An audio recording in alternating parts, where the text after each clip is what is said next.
Nah, Bapak Ibu Saudara, maksud kedatangannya harus juga kita mengetahui, ya. Maksud kedatangan Tuhan tahap pertama di udara dalam Yohanes 14 ayat 3, boleh dibaca Pak? Yohanes 14 ayat 3. Haleluya. Ya, silakan. Demikian firman Tuhan. Dan apabila aku telah pergi ke situ dan telah menyediakan tempat bagimu, aku akan datang kembali dan membawa kamu ke tempatku, supaya di tempat di mana aku berada, kamu pun berada. Bapak Ibu Saudara, ini janji kepada orang-orang percaya.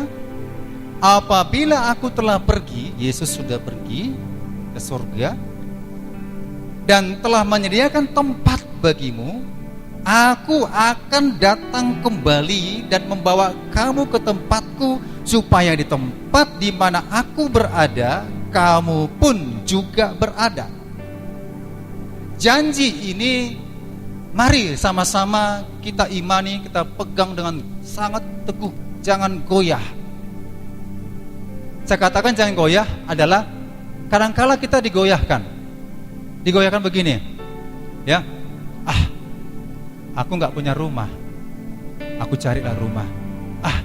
Aku nggak punya harta dan kekayaan yang bisa kuwariskan ke istriku, anakku, maka aku bekerja untuk cari tempat di mana kami sekeluarga punya rumah, punya asuransi, ya, masa depan sibuk, ya. Nah, Bapak Ibu Saudara, orang-orang yang sibuk demikian, silakan sibuk dah. Tapi jangan lupa Tuhan. Silakan, nggak salah masuk asuransi untuk masa depan kita, tapi sanggup bayar, ya. Tengah tahun, 2 tahun putus, sayang kali uang itu, ya. 3 bulan terhitung, habis uang kita. Kontraknya 10 tahun, tahu-taunya di tahun ke-9 nggak bisa bayar, hangus uang kita semuanya itu. Harta kita hangus, sehingga stres, ya.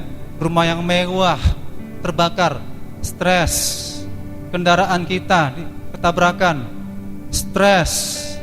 Tapi ingat Bapak Ibu Saudara, janji Tuhan bagi kita ini bukan hiburan. Jangan anggap hiburan, ya. Oh, saya nggak punya rumah, oh, aku terhibur, nanti rumahku di surga. Bukan.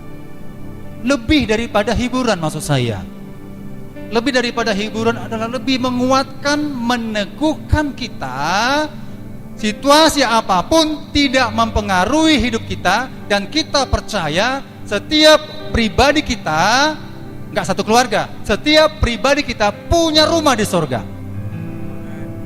Saya punya rumah di surga. Amin. Amin. Pak Gembala punya rumah di surga. Ibu Gembala ada rumahnya di surga. Nggak satu rumah. Sekarang kan satu rumah, ya. Kita semua keluarga satu rumah. Di surga nggak satu rumah, karena tidak ada istilah kawin dan mengawinkan. Semuanya kan sama seperti dengan malaikat. Amin. Dan kita punya satu rumah, dan rumah kita itu mewah, berlantaikan emas kalau dibaca di kitab Wahyu. Ini janji Tuhan. Amin.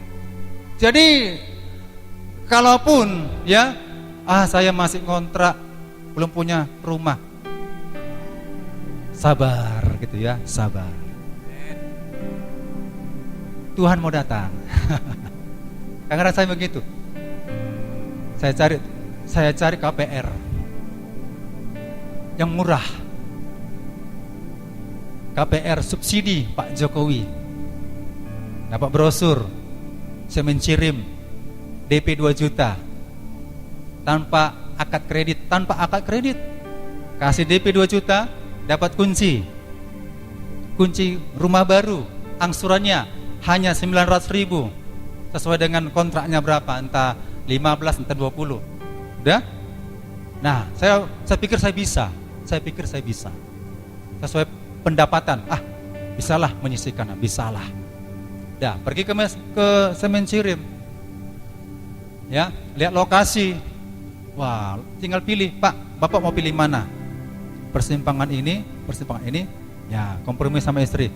Kalau bisa, ini rumah sambil buka usaha konveksi atau usaha kursus menjahit. Ya, apa artinya punya rumah tapi nggak punya usaha, kan begitu? Cocoknya simpang. Wah, saya videokan, ya, udah.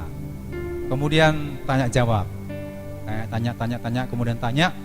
Saudara, Bapak Ibu, rupanya kalau sudah nama kita kena sudah tercantum KPR subsidi pemerintah dari BTN, nggak bisa 2 kali, sekali dalam seumur hidup. Nggak bisa 2 kali kalau namanya sudah tercantum. Saya bilang pada pihak KPR ini, Pak, nama KPR saya yang ada di Rorinata itu, nama saya itu mau dibalik nama. Itu bukan rumah saya, tapi rumah kakak saya yang mengatasnamakan saya.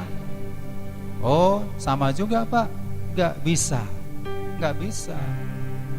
Oh, kalau begitu nama istri saya. Nggak bisa juga, Pak. Satu kakak. Jadi jalan keluarnya bagaimana? Bapak cari orang menggunakan nama atas orang lain, keluarga atau siapa. Satu. Cara kedua, beli cash 150 juta. Dari mana lah uang 150 juta, kan gitu kan? Itu tipe 36. Saya bilang sama istri saya, kalau tipe 36 habislah hanya untuk ruangan mesin semua. Bagaimana nanti lemari, alat-alat lain, sepeda motor 2, bagaimana nggak muat lagi lah. Mesin semua, aduh, nggak cocok kita punya tipe rumah 36. Anak 4, 1 diasuh oleh kakak, tak muat lah. Tapi kalau masih anak 1, muat lah, kan begitu. Nah, cari lagi di Marelan, cari lagi di Helvetia, cari. Ada juga tipe 36, tapi ini tanpa subsidi. Lihat, fotokan, ada nomor handphone, hubungi, ngomong, Pak, ini harga rumahnya berapa kalau di cicil berapa, DP berapa? Pak, DP-nya 40 juta. Wah, puji Tuhan, 40 juta.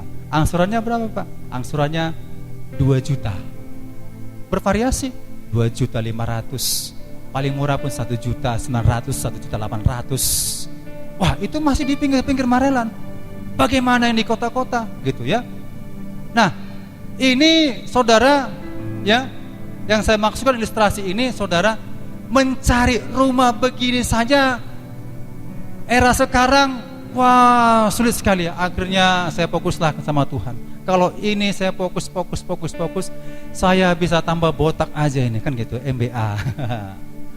Rambut pun mulai agak memutih-mutih.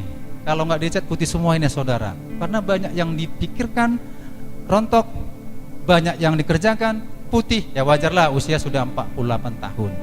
Nah, maksud saya, rumah seperti ini pun manusia berusaha untuk mendapatkannya.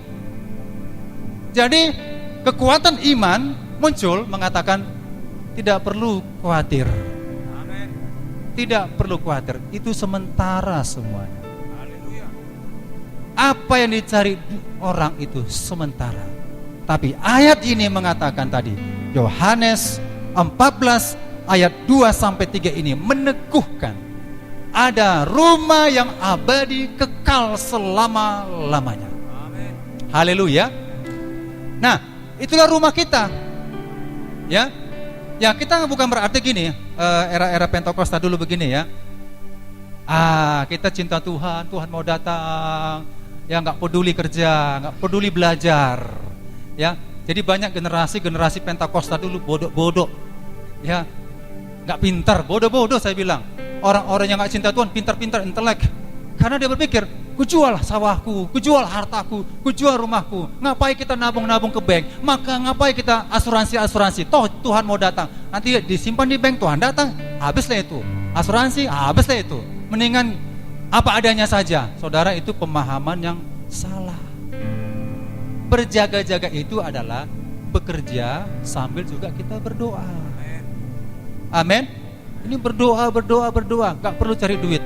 Berdoa, tinggal di rumah saja, Tuhan mau datang. Berdoa, gak berpikir bagaimana cari uang untuk menafkahi istri dan anak. Berdoa, bagaimana gak dipikirkan untuk masa depan istri dan anaknya nanti, pendidikannya, biaya kehidupan, gak dipikirkan. Yang penting Tuhan. Itu tidak sikap berjaga-jaga. Ya, sikap berjaga-jaga ya kita tetap bekerja, beraktivitas. Haleluya. Bekerja, saudara, jangan tinggalkan. Kalau saudara masuk asuransi itu untuk prospek ke masa depan. Kalau saudara mau nabung, tabung sebanyak-banyaknya untuk masa depan istri, anak, atau cucu-cucu kita. Karena saudara jangan seperti umat Tuhan yang Pentakosta lama dulu. Saya katakan Pentakosta karena ada yang ekstrimnya, bukan semua Pentakosta, tapi ada beberapa. Nggak peduli lagi dia. Yang penting kontrak rumah, senang sukacita, Tuhan mau datang. Toh generasi 1 nggak datang Tuhan, generasi kedua nggak datang Tuhan. Melarat, miskin, yang lain yang nggak takut Tuhan kaya-kaya. Hitungan jari lah orang yang cinta Tuhan yang kaya ya. Hitungan jari. Ini menjadi kebodohan. Sikap kita bekerja dan berdoa, beribadah. Ya, beribadah, bekerja, beribadah. Jadi saudara aktiflah. Haleluya. Nah, yang pertama yang akan dijemput oleh Tuhan adalah orang yang mati di dalam Kristus. Yang pertama terlebih dahulu. Kalau dibaca di Wahyu 14 ayat 13, silakan baca Pak. Wahyu 14 ayat 13. Wahyu 14 ayat 13. Ya, silakan. Demikian firman Tuhan.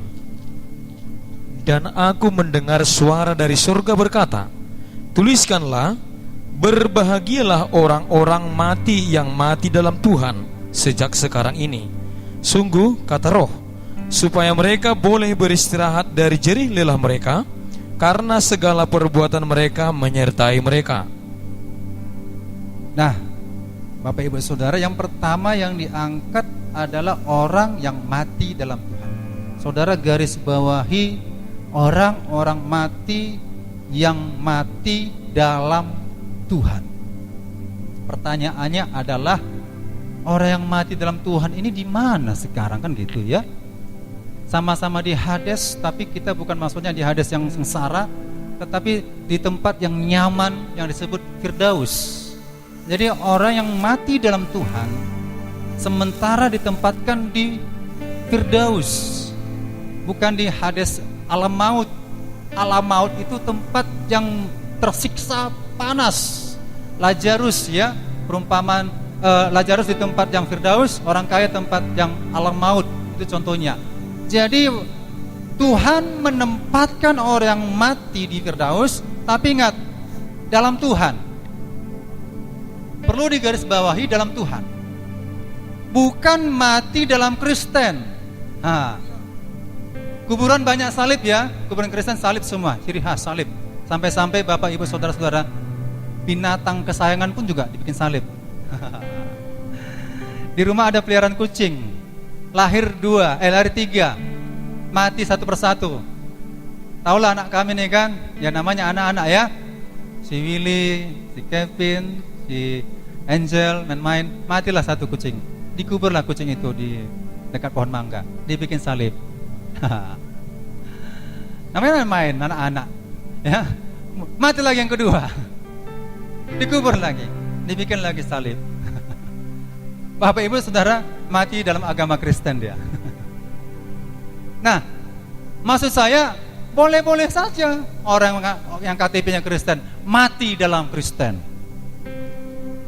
kuburannya salib, mati dalam Kristen. Tapi Bapak Ibu Saudara, perlu dipertanyakan, apakah dia mati dalam Kristen atau mati dalam Tuhan? Kalau mati dalam Kristen, kita nggak perlu nyinggung yang lain ya, sudah pastilah itu nggak dibangkitkan ya. Kalau mati dalam Kristen, tidak dibangkitkan. Sesuai dengan Yohanes 11 ayat 25, dikatakan, aku adalah kebangkitan dan hidup. Jadi yang mati akan hidup. Itu bermaksud, ayat ini menjelaskan, orang yang mati dalam Tuhan akan dibangkitkan. Itu janji Tuhan. Jadi mati dalam Tuhan perlu dipertanyakan. Nah, udah penjahat dia, pembunuh, perampok, bertato karena di penjara, meninggallah dia karena dia identitasnya KTP-nya Kristen. Orang mengatakan, ya amang ini sudah masuk surga. Sudah masuk surga. Walaupun banyak kejahatan, tapi lihatlah kebaikannya. kejahatannya 100, kebaikannya cuma 1. Yang 1 itulah kita perhatikan. Ini diperhitungkan Tuhan, masuk surga. Ya nggak mungkin ngomong yang apa ya, wah emang ini masuk neraka, dilempar batu kita nanti. Masuk neraka. Ya, makanya ketika kita masuk tempat duka, kita baca diri kita sendiri, baca situasi, kita yakin atau tidak yakin kita tahu. Ya, kita tahu. Kadang kita ngobrol dengan teman kita, nggak apa-apa, 2 orang tahu, nggak ada masalah. Nggak yakin saya itu masuk surga, nggak apa-apa. Tapi jangan bilang sama, woi, nggak yakin, bapak ini masuk surga, neraka semua. Wah, habis kita, nggak boleh. Ada etika bahasa. Jadi kalau kita berada di tempat duka, kita lihat siapa yang meninggal itu. Kan ada konfirmasi iman ya. Wah, Bapak Yakub Nahway sudah berangkat, sudah berjumpa dengan Tuhan. Udah berjumpa, gak nunggu pada hari Maranatha, udah berjumpa dengan Tuhan. Mati dalam Tuhan. Ya, Bapak, apalagi banyak hamba-hamba Tuhan di era sekarang ya. Di tahun 2021 ini ya, banyak yang sudah meninggal dalam Tuhan, masuk surga. Tapi ini preman, penjahat, saudara-saudara, udah kita diam aja. Kalaupun diberikan kata penghiburan, jangan menyinggung-nyinggung tentang keselamatan. Jangan menyinggung ya. Tapi kalau yang sudah meninggal dalam Tuhan, kita bilang, Amang ini sudah berjumpa dengan Tuhan. Ketika sebelum dia meninggal, dia sudah diperdamaikan, sudah mengaku dosa, meninggalkan perbuatan dosa, bahkan sudah mengadakan perjamuan kudus. Dia terima, walaupun selama masa hidupnya gak pernah ke gereja. Kalaupun ke gereja itu hanya waktu Natal saja, Kristen kapal selam. Natal muncul dia, selesai Natal tenggelam lagi. Tapi ketika di masa akhirnya dia buka hati, kita jangan menghakimi ya. Dia buka hati, dia diterima Tuhan. Daripada sudah melayani bertahun-tahun, pelayanan dimulai pada tahun 80-an, 90-an, tahun 2020, tapi tahun 2021 enceng. Kalau bahasa main-main, enceng lah Tuhan, aku gak perlu melayani lagi lah Tuhan. Ya, aku mau cari kerja, fokus untuk dunia Tuhan. Saudara-saudara, dia fokus dengan dunia, jatuh dalam dosa, meninggallah dia. Kemanalah kira-kira saudara? Ya, maka waktu Yesus disalib, salah satu penjahat mengaku Yesus. Sudah begitu banyak kejahatannya, dia hanya sepatah kata dia berkata, Yesus, ingat aku kalau engkau datang sebagai Raja. Janji Yesus gak pernah bohong. Hari ini engkau bersamaku di Firdaus. Daripada imam-imam itu berlewatan, imam-imam pakar-pakar Taurat ya, pemuji-pemuji lah kita bilang, lewi-lewi begitu, berlewatan begitu sampai menantang, jikalau engkau anak Allah, turunlah dari salibmu itu, maka kami percaya.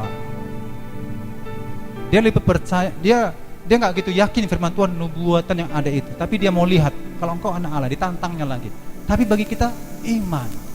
Sebelah kanan Yesus yang penjahat itu beriman kepada Yesus. Hari ini engkau bersamaku di Firdaus. Nah, jadi yang mati dalam Tuhan akan dibangkitkan. Dan kitab Daniel 12 ayat 2 itu juga sudah menerangkan akan ada kebangkitan bagi orang kudus. Dibangkitkan. Ini sudah diterangkan di kitab Daniel 12 ayat 2 kalau di perjanjian lama. Dibangkitkan. Nah, berjumpa dengan Tuhan. Barulah yang kedua, orang-orang yang hidup di dalam Kristus. Syarat dan ketentuannya berlaku dalam Tuhan. Bukan dibilang orang-orang yang hidup dalam Kristus ini begini, biasa-biasa aja. Tidak, ada 4 tipe ya, semak belukar, berbatu-batu pinggir jalan, tanah yang subur. Di mana kita? Tentu yang di tanah subur inilah yang diangkat Tuhan, karena dia menghasilkan. Ada hasil, ada buah 30 walaupun masih proses, ada buah 60 masih proses, ada buah semakin lebih baik lagi, berkenan lagi di hadapan Tuhan 100%. Lihat saudara ya, syarat dan ketentuannya yang dimaksud adalah orang-orang yang hidup di dalam Kristus. Seperti yang dikatakan Filipi 1 ayat 21, bagiku hidup adalah Kristus. hidup adalah Kristus. Menyatu, kita menjadi milik Kristus. Itulah gereja. Bahasa Portugisnya igreja, milik kepunyaan Allah. Nyatu, bersatu kita. Jadi tidak lagi kompromi dengan perkara-perkara dunia. Kita tinggal di dunia tapi tidak duniawi. Ya. Kita tinggal di dunia tapi hidup kita hidup sorgawi. Ya, di mana kita bawa sorga, sorgawi. Bekerja pun kita bawa suasana sorgawi gitu. Walaupun di dunia. Jangan kita di dunia kita bawa suasana duniawi. Dalam aktivitas pekerjaan membawa suasana sorgawi, bukan duniawi. Kita tinggal di dunia ini tapi tidak duniawi. Tapi kita bawa suasana sorgawi. Haleluya. Nah, itu yang bagi kita yang hidup di dalam Kristus. Itu salah satunya ya, sikap kita hidup dalam Kristus. Kita menyatu dalam Tuhan, hidup kita membawa suasana surgawi. Dan ketika Tuhan datang, 1 Korintus 15 ayat 51. Kitab 1 Korintus 15 ayat 51 dan 52. Silakan dibaca. Demikian firman Tuhan. Sesungguhnya aku menyatakan kepadamu suatu rahasia. Kita tidak akan mati semuanya, tetapi kita semuanya akan diubah dalam sekejap mata, pada waktu bunyi nafiri yang terakhir. Sebab nafiri akan berbunyi, dan orang-orang mati akan dibangkitkan dalam keadaan yang tidak dapat binasa, dan kita semua akan diubah. Nah, maksud daripada ayat ini ya, kalau dibaca di ayat 50, daging dan darah tidak mendapat bagian dalam kerajaan Allah. Kelanjutannya adalah begini. Sesungguhnya aku menyatakan kepadamu suatu rahasia.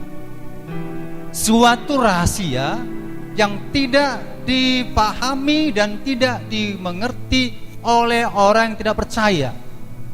Rahasia ini besar, hubungan Kristus dengan jemaat, supaya tetap menjadi jemaat yang dipersiapkan, jemaat yang kudus, yang tidak bercacat celah, menjadi mempelai Kristus.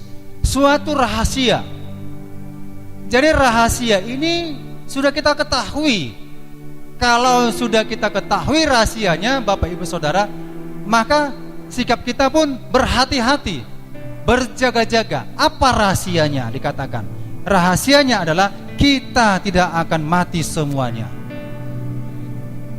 Artinya ini ketika Tuhan datang ya, lain waktu yang mati yang dibangkitkan, ini tentang kedatangan Tuhan. Kita tidak akan mati semuanya, tetapi kita semuanya akan diubah dalam sekejap mata pada waktu bunyi nafiri. Hitungan detik pada waktu bunyi sangkakala, bunyi trompet daripada malaikat yang akan membunyikan sangkakala itu atau nafiri itu. Saudara-saudara, umat kepunyaan Allah, milik Kristus tentunya, akan peka dan sensitif mendengar. Gak mungkinlah dibunyikan sangkakala. Tenet. Tuhan, untuk apa itu ya? Nah, kita bertanya lagi, untuk apa Tuhan? Kan gak mungkin ya. Ini suatu rahasia. Rahasianya, sangkakala, trompet itu pada umumnya, kalau saudara baca di Perjanjian Lama, itu trompet perang, trompet panggilan untuk beribadah, trompet untuk berkumpul, itu ada didengar oleh umat Israel. Panggilan. Jadi kalau mau perang, peranglah mereka. Kalau nggak bunyi trompet, jangan perang dulu. Jadi bunyinya berbeda-beda.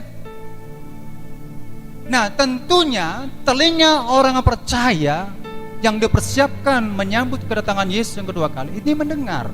Ketika bunyi sangkakala, pastilah kita akan melihat ke angkasa.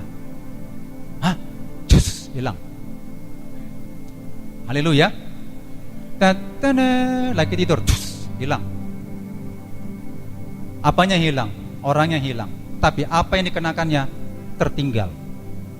Di Amerika lagi malam, orang tidur, diangkat satu persatu. oleh Tuhan. Di Indonesia lagi bekerja, diangkat oleh Tuhan. Ya. Lagi belajar di sekolah, diangkat satu persatu. Diangkat. Di mana kita berada? Suasana pagi kah? Suasana malam kah? Siang, sore, itu peristiwanya global seluruh dunia. Terjadilah hari pengangkatan bagi orang percaya. Maka siap-siap dan berjaga-jaga. Ini saya katakan demikian saudara, kadang-kala kita ini kan gak berjaga-jaga ya. Asik dengan persoalan, asik dengan masalah kita, asik dengan apa yang kita alami, ya. Mungkin masalah keuangan, mungkin masalah ekonomi, mungkin masalah penyakit, itu aja kita pikirkan saudara. Akhirnya terlupa ibadah.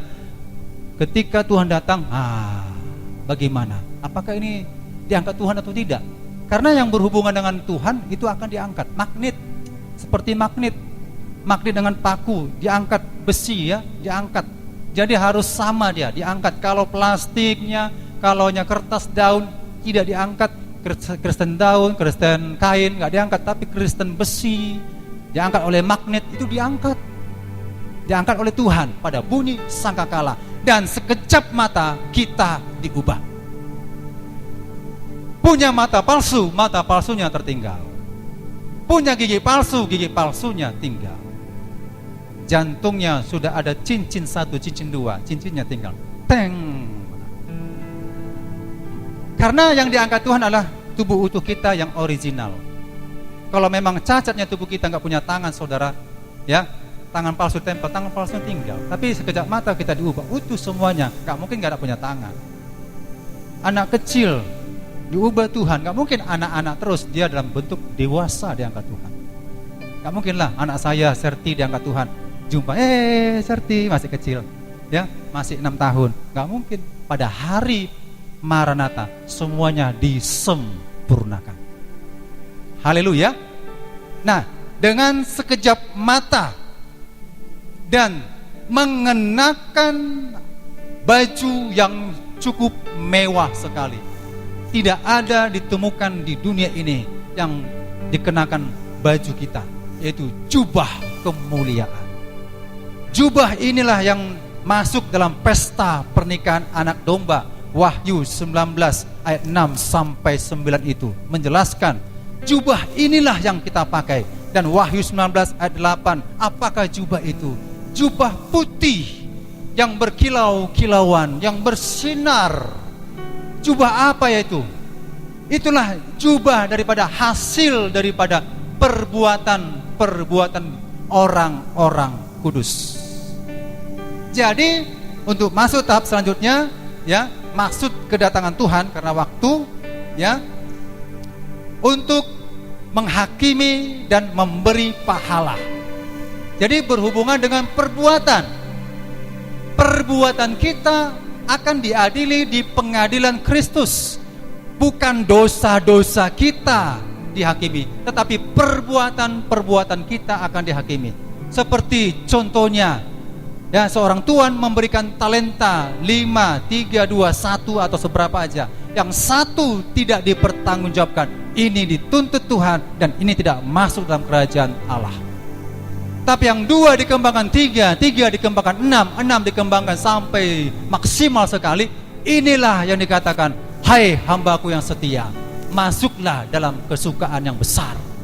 Perbuatan baik kita ini bukan hanya sekedar menunjukkan kita melayani Tuhan, bukan. Jangan hanya satu saja, satu-satunya mengatakan, oh mimpin pujian, main musik, tidak. Ini salah satunya. Begitu banyak perbuatan-perbuatan baik yang harus kita lakukan. Galatia 6 ayat 10 itu, ya, untuk semua orang. Banyak apa saja yang saudara perbuat, perbuatlah untuk Tuhan, bukan untuk manusia. Kalau untuk manusia tidak dihitung, tidak ada pahalanya. Pahalamu hanya sebatas di bumi saja. Enggak boleh ada motivasi-motivasi yang tidak benar. Kalau ada motivasi keagamaan, motivasi yang lain dilakukan untuk berbuat baik, hangus. Tapi motivasi yang benar, perbuatan-perbuatan yang baik, biarlah nama Tuhan yang dipermuliakan. Inilah yang berkenan. Nanti kita akan terima berbagai mahkota-mahkota, ya. Kalau saya temukan di Alkitab, banyak mahkota di sini, ada mahkota kemegahan, mahkota kebenaran, mahkota kehidupan, dan mahkota kemuliaan dan sebagainya. Ini perbuatan baik kita disebut pengadilan Kristus. Jadi siapapun yang melayani akan terima mahkotanya. Berarti saudara-saudara, gereja Tuhan yang disebut mempelai yang bijaksana ini harus ada tindakan dan ada perbuatan. Berarti gereja bukan menjadi penonton-penonton yang budiman. Seperti nonton sepak bola, nonton pertandingan, ya hanya sekedar penonton saja, sampai mengkritiki lagi begitu ya. Bukan begitu cara tendangnya. Salah ninjunya, salah mainnya, taunya mengkritik aja, taunya memprotes aja. Tapi coba alami dengan perbuatan, terlibat di dalam. Inilah menjadi pelaku firman Tuhan yang budiman. Jadi jemaat Tuhan semuanya, mari kita berbuat baik. Bisakah berdoa? Bisa. Bisakah memberikan kepada orang yang susah? Silakan, bisa. Ya. Jadi maksud kedatangan Tuhan yang kedua adalah untuk menghakimi kita atas segala perbuatan baik kita dan memberi pahala. Dan yang terakhir, Bapak Ibu Saudara, adalah maksud kedatangan Tuhan adalah kita disingkirkan dari sengsara, siksaan, penderitaan, kesusahan. Karena saya ambil dari istilah-istilah dari kutipan berbagai versi. Ada membuat kata sengsara besar, ada membuat siksaan yang besar, ada mengatakan penderitaan yang besar, ada kesusahan yang besar. Coba Pak dibuka, ini ayat terakhir, Matius 24 ayat 21. Matius 24 ayat 21. Demikian firman Tuhan. Sebab pada masa itu akan terjadi siksaan yang dahsyat seperti yang belum pernah terjadi sejak awal dunia sampai sekarang, dan yang tidak akan terjadi lagi. Nah, ayat ini menjelaskan bagi kita ada sesuatu peristiwa yang belum pernah terjadi menurut sejarah. Sekejam-kejamnya Hitler, peristiwa ini lebih kejam daripada Hitler. Ada yang dikasih gas beracun, ya, orang-orang Yahudi mati karena racun, menghirup racun, itu kejam sekali. Sampai kepalanya, rambut-rambutnya itu, kalau saudara mengetahui ya sejarah tentang Hitler, saya udah lihat videonya itu, rambut-rambutnya pun dikumpuli, botak-botak, rambutnya dikumpuli satu kamar. Penyiksaan-penyiksaannya, alat penyiksaannya lagi bagaimana, sampai ada gas yang beracun.